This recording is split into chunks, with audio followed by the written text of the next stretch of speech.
তোমরা দেখছি YouTube channel Soumya Ghosh creation. কাজের চাপে তো একদমই ভিডিও দিতে পারছি না, তোমরা হয়তো সেটা বুঝতেই পারছো।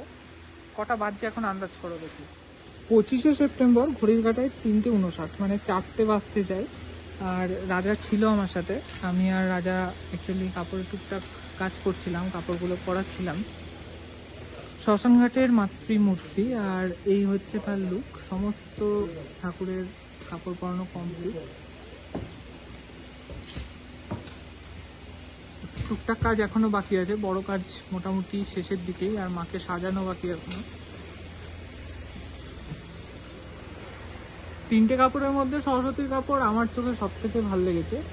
হালকা নীলের মধ্যে আছে ময়ূরকণ্ঠী যে কালারটা, তো এই হচ্ছে তার লুক। আর তারপর দুর্গাকে বেগুনি কালারের একটা কাপড় পরানো হয়েছে। ক্যামেরায় কালার চেঞ্জ হয়ে যায়, তোমরা হয়তো জানোই।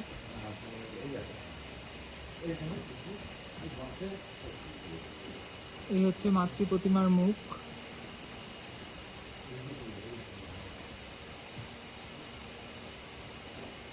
চালি রং করা সম্পূর্ণ কমপ্লিট। এখন এই ভাড়ার বাসগুলো খুলে দিলেই কিন্তু মাতৃমূর্তি কমপ্লিট দেখতে পাওয়া যাবে।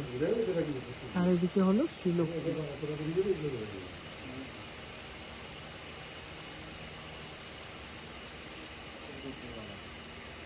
চৌকাকা কাপড় পরানোর কাজ শেষ। এইটার কোমর বন্ধ এবং পেছনে একটা কাপড় মারতে হবে, নাহলে একটু ট্রান্সপারেন্ট ব্যাপার হচ্ছে। আর এখানে অসুর রয়েছে, অসুর এখনো শোকায়নি, অ্যাকচুয়ালি ফেটে ফুটে রয়েছে। এই হলো কার্তিক।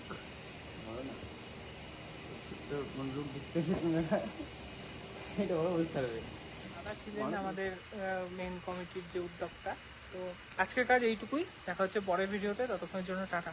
চোখ রাখো চ্যানেলে, রিলসে বা বড় ভিডিওতে ভিডিও আপলোড করছি খুব তাড়াতাড়ি। টাটা।